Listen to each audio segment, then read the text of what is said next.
just so sorry I'm late. I was 3 over getting this dress. This is my very important day today. So I wanted this dress.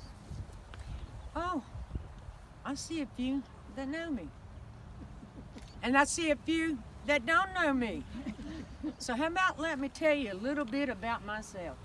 My name is Necia Powell Cotter.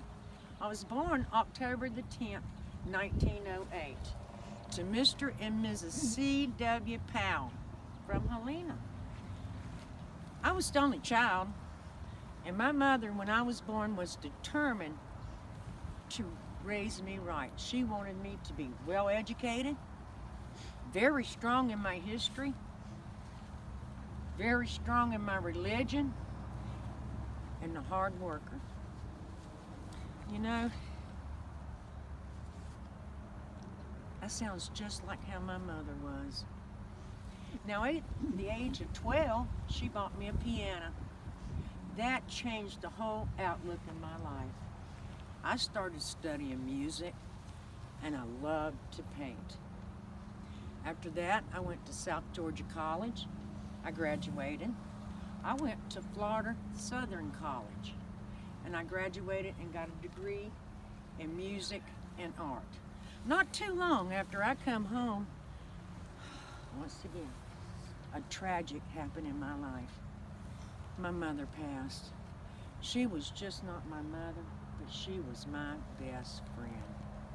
So I was sad for a while, and then I met Eddie.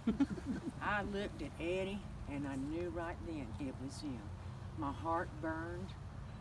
Well, it's Eddie to me, but it's William Edward Cotter to y'all.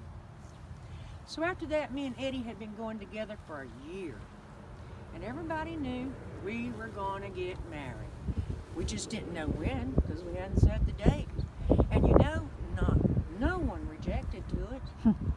So we decided we would go to the courthouse and get married with the justice of the peace. We had a couple with us. When we left there, we decided we would go by my house and get my clothes. So the couple stayed outside. We went in, and there sat Daddy. So we walked over to him, and we both told him, we're married. And Eddie even said, here's the license.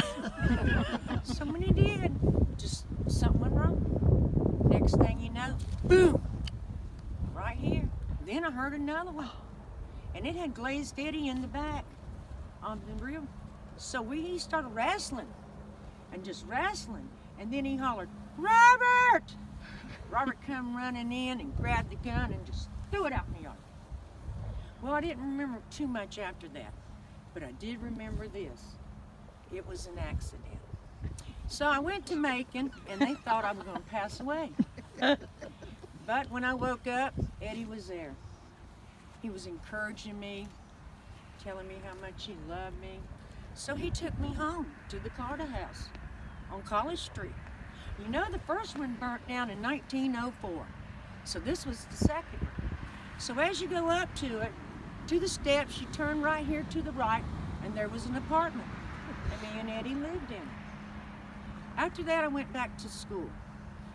I worked for the school board for 32 years. 25 of it went to the elementary school, where I taught English, science, and art. You know, I know a few of you out here. You look just like you did when I taught you. So after that, I retired from the school board, and I decided I would get into some organizations. I got into the Art Association, also got into the Pioneer Historical Society. Well, you know, when you get like this in here for so long, you're lucky you have a tongue to move. So after that, I was on the original charter. I also was instrumental in helping get the National Registry at the South Georgia College. Well, after that, I stayed busy for a while. And hold on a minute. Got the shakes. Eddie died. He left me.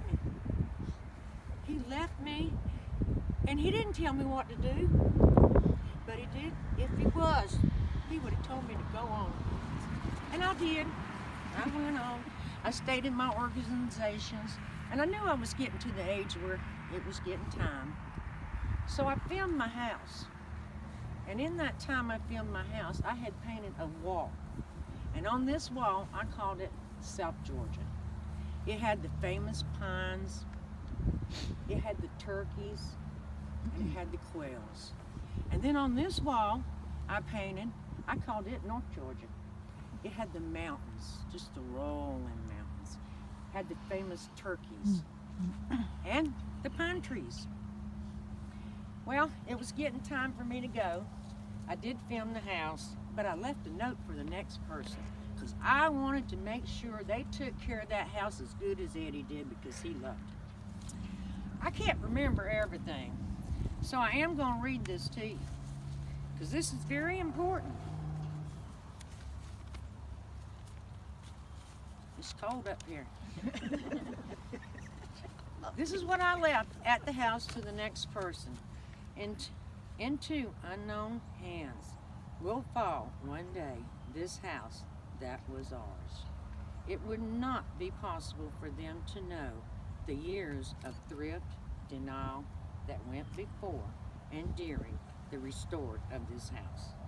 Neither can they know much of my life is built into the walls of this house, nor can they ever know that I now regret the time was spent in laying up this treasure instead of building more sturdier mansion for my soul.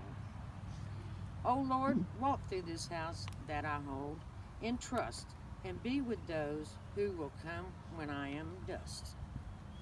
And may they treat it tenderly and respectfully in the memory of my husband. And you are in my house. I hope you are taking care of it for Eddie. Yes, ma'am. Well, after that, I had gotten to the point where I couldn't live in the house no more. So I moved to McCray Manor, and I died May 27, 1993. Well, I guess you want to know why I'm wearing this dress. Well, I told you it was a special day today. It's my 80th anniversary.